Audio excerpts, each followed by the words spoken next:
со договор на приватните превозници заклучен со месец мај 2025 година. Нашиот предлог е,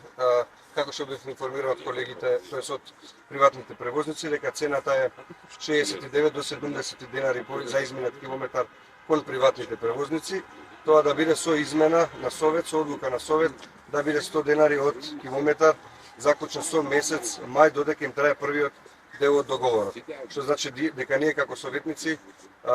го предложуваме тој предлог, приватните превозници го прифатија и се надеваме дека доколку утре или зарутре биде во одредената седница,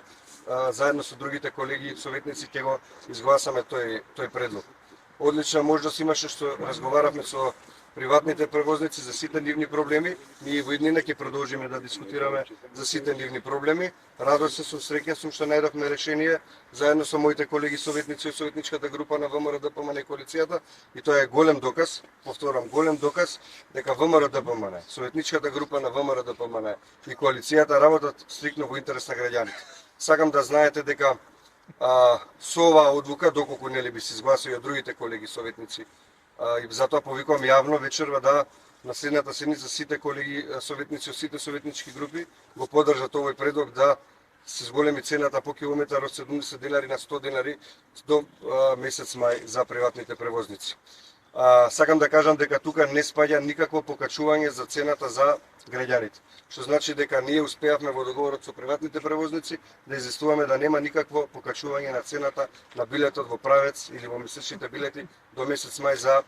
граѓаните. Тоа е голем успех за нас, тоа е голем успех и за приватните превозници, затоа што се надевам дека градоначалничката ќе го стави на точка на дневен ред оваа иницијатива и ќе го прифати овој предлог да нели од понеделник најдоцна до понеделник, доколку се одржи, имаме веќе приватни автобуси на улиците, затоа што нели тие се дел од крвотокот на градот Скопје. Повикувам на разум на сите колеги советници и на разум на градоначалничката Арсовска да им се исплати долгот на приватните превозници, затоа што пред малку бев информиран дека за некои од приватните превозници не им исплатен долгот од 5 месец, на некои од 6 месец, и се надевам дека ќе им биде брзо исплатен, нели ние како советници не можеме да влијаме на таа исплата, тоа се